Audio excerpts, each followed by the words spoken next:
సహస్రనామ తత్తుల్యం రామనామ వరానని. ముందుగా అందరికీ కూడా శ్రీరామనవమి శుభాకాంక్షలండి.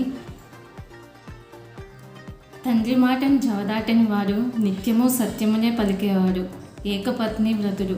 ఆయన రాజ్యంలో ప్రజలందరూ కూడా ఎంతో క్షేమంగా ఉండేవారంటండి.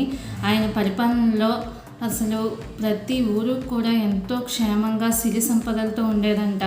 అందుకనే రామరాజ్యానికి అంత గొప్పతనం ఉంది. అలాగే మామూలుగా మానవుడైనా కూడా ప్రతి ఊరిలోనూ ఒక గుడి కంపల్సరీ రాముని దేవాలయం ఉంటుందంట. ఆయన చేసిన పనులు, ఆయన నడిచిన నడవడికే ఈరోజు ఆయన అంత గొప్ప వ్యక్తిగా, దేవుడిగా మనం అందరం పూజించే విధంగా ఆ స్థాయిలో రాముడు ఉన్నాడు అంటే ఆయన గొప్పతనం అది. మనకి కూడా అలాంటి రామరాజ్యం రావాలి, అందరూ క్షేమంగా ఉండాలని మనస్ఫూర్తిగా కోరుకుంటున్నానండి. ఆ శ్రీరాముని చల్లని దీవెనలు మనందరి మీద ఉండాలి. సో మరొక్కసారి మీ అందరికీ కూడా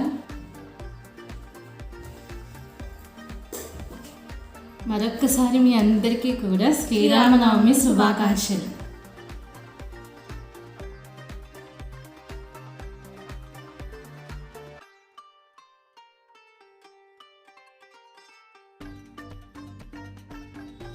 సో ఈరోజు నేను మా శ్రీరామనవమి బ్లాగ్ అనేది మీ అందరికీ షేర్ చేస్తున్నాను. ఖచ్చితంగా ఈ బ్లాగ్ మీ అందరికీ కూడా నచ్చుతుందని అనుకుంటున్నాను. సో వీడియోలోకి వెళ్ళే ముందైతే నాదొక చిన్న రిక్వెస్ట్ అండి. ప్రతి వీడియోకి కూడా చెప్తున్నాను, వీడియో నచ్చితే కంపల్సరీ లైక్ చేయండి. అలాగే ఇంకా మీలో ఎవరైనా కనుక మన ఛానల్ని సబ్స్క్రైబ్ చేసుకోకపోతే ప్లీజ్ ఒకసారి ఛానల్ని విజిట్ చేసి ఛానల్లో వీడియోస్ కనుక నచ్చితే కంపల్సరీ సబ్స్క్రైబ్ చేసుకోండి. అలాగే మీ ఫ్రెండ్స్కి, తెలిసిన వాళ్ళకు కూడా మన వీడియోస్ని షేర్ చేయండి. అలాగే మీ సపోర్ట్ నాకు ఎప్పుడు ఇస్తారని నేనైతే మనస్ఫూర్తిగా కోరుకుంటున్నాను. సో ఇంకా ఈరోజు బ్లాగ్ ఎలా ఉంటుంది అనేది నాకు ఐడియా లేదు. సో అయినా ఐ హోప్ ఈ బ్లాగ్ మీ అందరికీ నచ్చుతుందని అనుకుంటున్నాను. సో ఇంకా వీడియోలోకి అయితే వెళ్ళిపోతాం.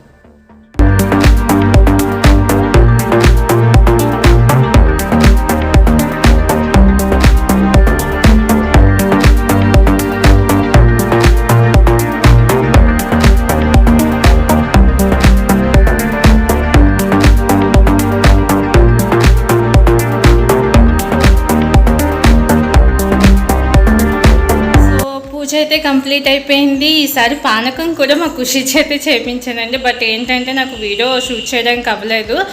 సో ఇంకా ఇంట్లో పూజ కంప్లీట్ అయిపోయింది. ఇప్పుడు మేము బయటికి టెంపుల్కి వెళ్తున్నాం. వీలైతే నేను అక్కడ కూడా అంటే కళ్యాణం ఎలా జరుగుతుంది అనేది షూట్ చేయడానికి ట్రై చేస్తాను వీలైతే. సో మీరు మాత్రం వీడియోని స్కిప్ చేయకుండా చూస్తూనే ఉండండి.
చాలా బాగా జరిగింది.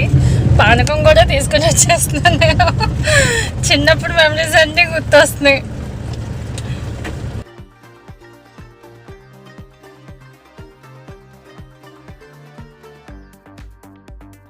ఖుషి అయ్యి బాబాయ్ ఫేస్ ఏంటి ఖుషి అట్లా బొట్టు చూడు ఎలా ఉందో.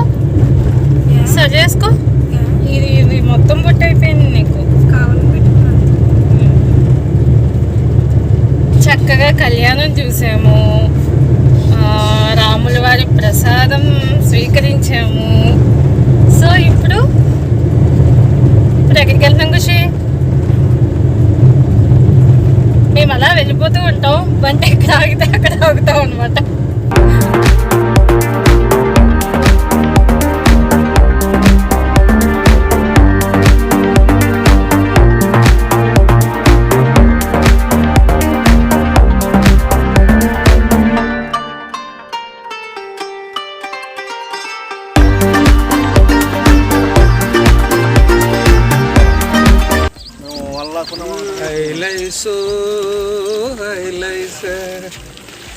పాడండి, బాగుంది.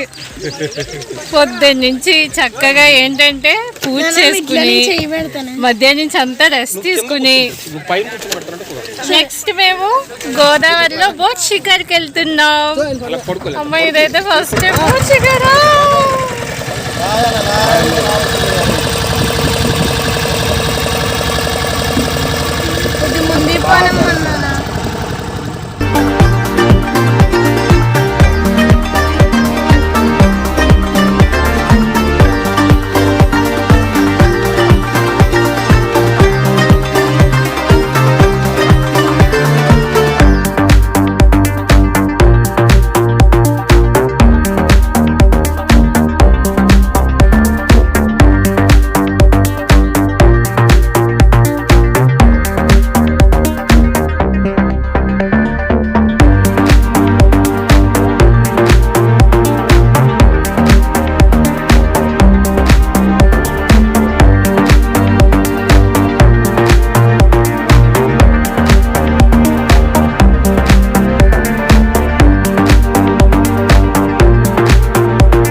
బోట్ షికార్ కంప్లీట్ అయిపోయింది.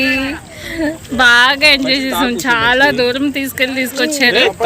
సో బోట్ షికార్ అయితే కంప్లీట్ చేసాం. ఖుషి జాగ్రత్త అమ్మా. గైస్ చూసారు కదా, ఇదే మా ఊర్లోని బోట్ షికార్ అనమాట. చాలా బాగుంది. అంటే ఎప్పుడు బోట్ షికార్కి అయితే వెళ్ళలేదు. సో ఎవరైనా వెళ్ళాలి అనుకున్నా కానీ ఈ ప్లేస్ చాలా కన్వీనియంట్గా ఉంది, బాగుంది. ఈచ్ పర్సన్కి 50 రూపీస్ తీసుకున్నారు. సో బోట్ షికార్ అయితే చాలా బాగుంది. ఇదేనండి ఈవినింగ్ వరకు మా వ్లాగ్ అనమాట.